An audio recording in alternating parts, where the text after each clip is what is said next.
Olá, tudo bom com você? Se você ainda não me conhece, eu sou o Damito, fundador e CEO da Sage Networks. Sou especialista em redes, sou graduado, pós-graduado em redes de computadores, tenho muita experiência com anti-DDoS e eu acredito que se você está assistindo esse vídeo aqui agora, é porque provavelmente você trabalha num provedor de internet ou uma empresa de hospedagem ou algum outro segmento e já sofreu ou está sofrendo ataques DDoS. Então, meu objetivo nesse vídeo é te ensinar coisas valiosíssimas que grandes empresas, algumas das maiores do mundo, já nos pagaram grandes fortunas para ensinar elas a fazer. Então continua até o final desse vídeo, eu vou te dar dicas que são riquíssimas, são valiosíssimas, que podem salvar a sua vida, o seu emprego na sua empresa se você está sofrendo ou quando você sofreu um ataque DDoS, ok? Muitas pessoas e empresas pensam que para se resolver um ataque DDoS, para se mitigar os efeitos de um ataque DDoS, a única forma é você investindo muito dinheiro, comprando soluções caras e comprando tecnologias caras, sistemas muito modernos. E claro, isso também faz parte. Porém, existem muitas coisas que você deve fazer dentro da sua própria infraestrutura para conseguir amenizar os efeitos de um ataque DDoS. Se você não fizer algumas dessas coisas que eu vou falar para você aqui nesse vídeo, eu tenho certeza que você vai bater bastante cabeça, pular de galho em galho, trocar de fornecedor, trocar de solução e nunca vai conseguir chegar numa solução que seja minimamente satisfatória para a sua estratégia de mitigação de ataques DDoS, ok? Então acompanhe até o final, eu vou te dar muitas dicas aqui e a última e a penúltima dica são muito especiais, muito valiosas, tá bom?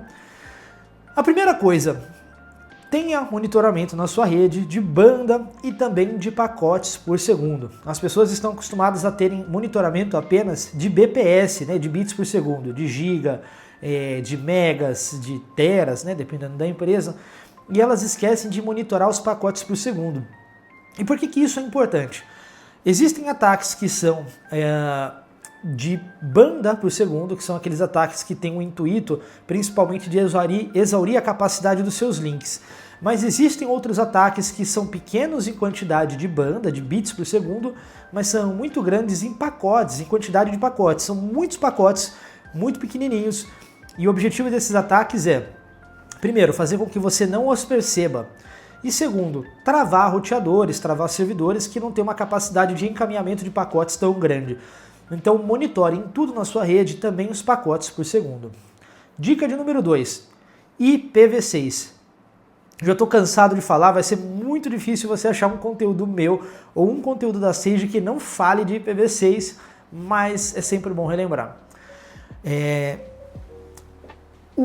A gente tem duas famílias de protocolo. Um é o IPv4, que infelizmente ainda é o mais usado, mas isso está com os dias contados, e a gente tem o IPv6, que já está chegando muito perto do IPv4.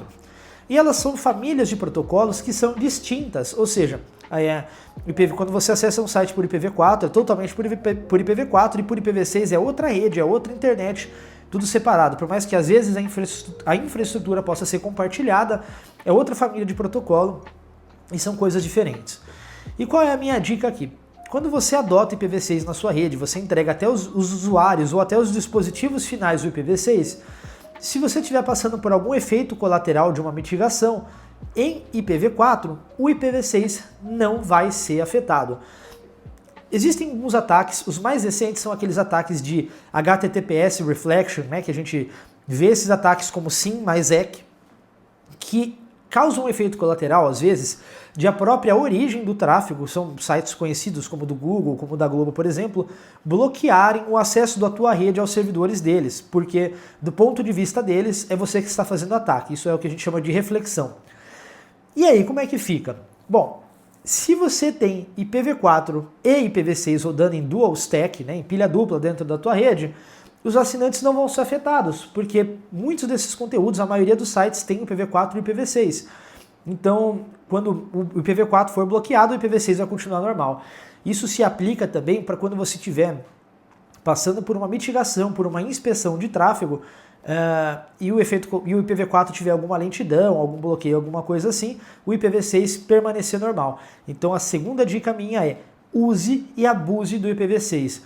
As pessoas costumam achar que isso se trata só de ideologia, né? Só de, cara, puxa, vamos adotar IPv6 porque é legal, mas é muito mais do que legal, é muito mais do que um desejo. Isso se trata de adotar o protocolo que é o mais recente na internet, tem melhorias de performance, né? Então, por exemplo, o Google ele mostra nas estatísticas que em muitos países o acesso ao Google por IPv6 é mais rápido do que por IPv4.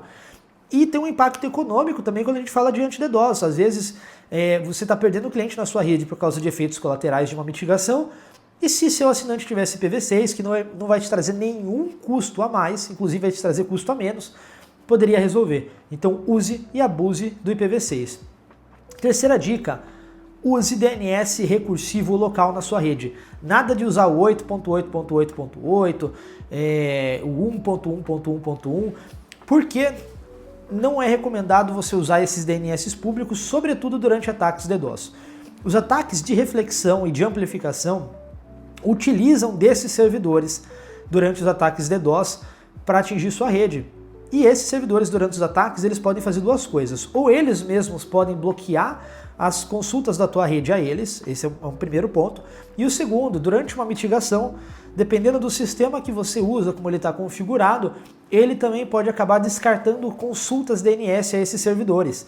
Então, isso pode causar um problema muito grande para você se você não tiver um DNS recursivo local. E é uma coisa muito fácil, muito rápida de se instalar. Se você não sabe, chama a gente te ajuda. Tem muito conteúdo na internet também, não vai te trazer basicamente nenhum custo e vai resolver muitos problemas. Sem contar também que se eventualmente você perder conexão com o servidor público, um 8.8.8.8, tudo que você está fazendo vai por água abaixo. Então, puxa, eu comprei sistemas de detecção, uma nuvem de mitigação muito boa, mas por algum motivo o meu PNI com o Google, a minha interface, minha VLAN com o Google teve um gargalo temporário, os clientes perderam a capacidade de consultar aquele DNS e tudo que você fez foi por água abaixo por uma coisa muito simples.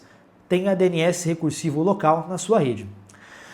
A terceira dica, a quarta dica, na verdade, é uma dica que vai doer para muitas pessoas, mas eu preciso falar a verdade para você. Evite, sempre que possível, em cenários de ataques DDoS, usar soft router. Infelizmente, meus amigos, MikroTik e coisas similares para ataques DDoS não são bons. O que acontece? Esses equipamentos eles não têm separação de funções dedicadas em chip. Então, quando a gente fala de outros equipamentos, como um Huawei, um Nokia, um Juniper, um Cisco, eles têm um chip dedicado para processamento de rotas e eles têm outra parte do roteador dedicadas para o encaminhamento de pacotes, enquanto que esses soft routers usam a sua CPU para fazer todas essas funções.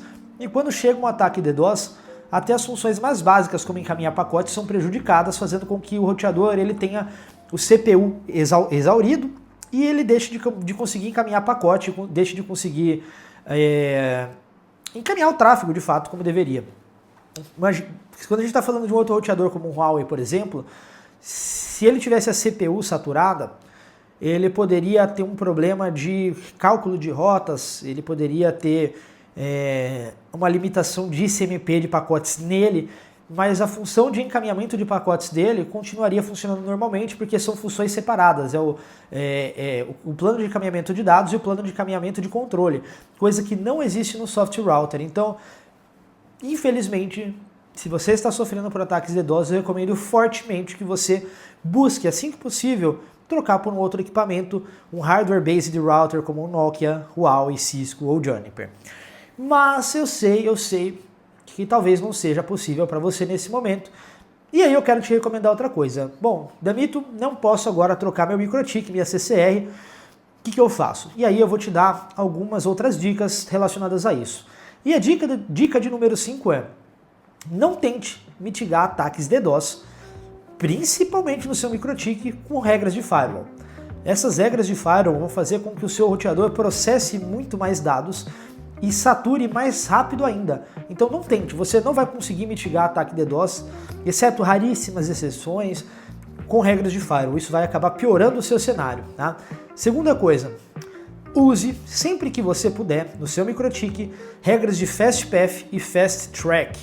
Isso vai fazer com que o seu roteador tenha uma capacidade de encaminhar pacotes muito melhor, mesmo durante saturações.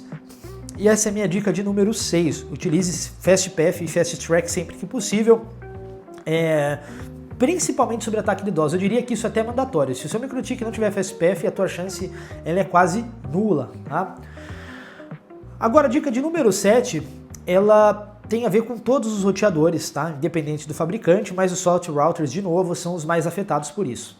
Tente não ter IPs públicos nas interfaces, principalmente IPv4, nas interfaces dos seus roteadores. Aquelas interfaces de enlace, né, que liga o seu concentrador ao seu BGP, que liga o seu CGNAT até o seu concentrador, o seu CGNAT até o seu BGP, tente utilizar sempre que possível em IPv4 endereços privados. Por quê? Esses endereços privados eles não vão receber tráfego da internet, diferente do IP público. Então o que acontece? Quando um IP público que está na interface do roteador sofre um ataque, o seu roteador ele vai ter um trabalho adicional, além de encaminhar esse pacote. Né? Quando é um pacote que passa por ele pega um pacote por uma porta, olha a tabela de roteamento e encaminha para outra porta. Quando é um IP que está nesse roteador, o que ele tem que fazer, além disso, é tentar processar esse pacote e levar ele para a CPU, o que vai de novo agravar todo o seu problema. Então, tente, sempre que possível, não ter IPs públicos nas interfaces dos seus roteadores. E se tiver, que sejam IPs com o menor acesso possível à internet, IPs que estejam black hole ou coisa desse tipo, tá? Eu vou agora para a dica de número 8. Na verdade, a dica de número 7 e a dica de número 8 são quase iguais, né? Eu tinha separado aqui, que é evitar o endereço de IPs nas interfaces WAN do seu roteador e evitar o uso de endereços IPs públicos. Na verdade, a diferença de uma coisa e outra é, que é o seguinte: quando eu falo IPs públicos, eu quero dizer no geral, dentro do seu backbone, entre um roteador e outro, o BGP e o BNG, entre o seu CGNAT e o seu concentrador, mas também, se possível, com seus fornecedores de trânsito. Então, dica de número 7, com seus fornecedores de trânsito, tente usar IPs privados naquele /30, naquele /31 que ele te entrega. No seu backbone, também faça a mesma coisa, tente usar endereços privados. Damito, mas funciona? Funciona. Esses IPs eles são feitos apenas para fazer o encaminhamento de pacotes entre um roteador e outro, eles não precisam acessar a internet. Então, essas são as minhas dicas, e agora eu vou para a dica que eu diria que é a mais fundamental, é a mais basal de todas, que se você não fizer, aí eu tenho certeza que tudo, mas absolutamente tudo que você fizer vai por água abaixo. Evite loops de roteamento, tá? Eu não quero me aprofundar tanto aqui nesses conteúdos, depois vocês podem achar no nosso site, vocês podem achar na Wiki do Brasil Peering Forum, outros conteúdos nossos, explicação melhor sobre isso. Ou até, se vocês quiserem também, mandem um comentário lá pra gente nas nossas redes sociais, eu vou explicar com o maior prazer para você. Mas, resumindo muito, o loop de roteamento é quando a sua borda tem rota para um IP que não está em uso na sua rede. O que acontece? Chega da internet um pacote para o seu roteador de borda.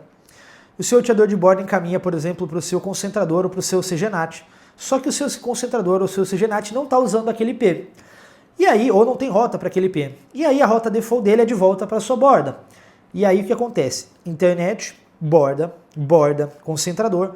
Concentrador devolve para a borda, que devolve para o concentrador, que devolve para a borda. Isso é o loop de roteamento. E esse pacote ele vai circular internamente muito rápido naquele enlace local da sua rede, né, até que o TTL daquele pacote, o time to leave dele, seja expirado, fazendo com que, às vezes, um ataque... vou te dar exemplos claros, tá? Você está recebendo um ataque de 100 GB, eu estou aqui na Sage mitigando 99.5 sem efeito colateral, perfeito. Só que esses 500 megas que vazaram de ataque dentro desse loop interno na sua rede vão se tornar 10 GB e vão gargalar a interface interna no seu backbone. Você entende? Isso não é um problema na mitigação, independente de qual mitigação seja. Esse é um problema interno na sua rede, que se você não resolver, nenhuma solução vai conseguir te atender satisfatoriamente, ok? E por último, venda ou divulgue adequadamente o seu serviço de anti-DDoS, tá? Vocês já ouviram aquela máxima de que coisas que são de graça não têm valor, ou que as pessoas não dão valor a coisas que são de graça? Isso é muito verdade no nosso mercado também. Se você que é um fornecedor de trânsito, um fornecedor de link dedicado, protege o seu cliente totalmente de graça, não educa ele, não vende para ele o serviço, não explica do que se trata a mitigação, o seu cliente nunca vai valorizar adequadamente. Se ponha no lugar do seu cliente, que sempre teve o seu link de muita qualidade, como sempre foi, e nunca teve nenhum problema, e do nada esse link começa a ficar ruim, ter perda de pacote, né, por exemplo, ou ele começa a ter lentidão ou alguma coisa desse tipo. Por mais que seja pouco o problema dele, por exemplo, eu chamo lentidão só para alguns conteúdos, ou é um site ou outro muito específico que não abrem durante a mitigação. Se o seu cliente reclama para você desse problema e você fala, estou vendo, vou resolver, e não explica para o seu cliente do que se trata, olha, você está recebendo um ataque dessa volumetria, eu estou protegendo e por causa da proteção você está passando por um efeito colateral momentâneo que eu já estou resolvendo, o que o seu cliente vai pensar? Que você está cheio de problemas, que a sua rede é ruim, que o seu serviço é ruim. Então você tem que vender o seu serviço para o seu cliente dar valor, entender do que se trata e poder te ajudar na resolução e principalmente explicar para ele do que se trata isso, que é um ataque DDoS, que esses efeitos colaterais são devido à proteção e que, claro, né, você vai resolver esse problema, mas ele tem que estar ciente do que se trata, ok? Pessoal, eu tenho certeza que esse conteúdo ele vai te ajudar muito. Se você não aplicou essas boas práticas, corra, aplique. Se você conhece alguém que está sofrendo de ataques DDoS, mande esse vídeo, faça essa pessoa assistir até o final, porque isso vai salvar a sua empresa, isso vai salvar o seu emprego, isso vai salvar a internet de milhares, milhões de pessoas. Me ajude a fazer divulgar esse vídeo. Todos os dias eu gasto saliva explicando isso para as pessoas, então eu creio que isso vai te ajudar. Então deixa o seu like aqui nesse vídeo, compartilhe com outras pessoas, que esse conteúdo é riquíssimo, tá bom? Prazer imenso e espero falar com você novamente. Abraço!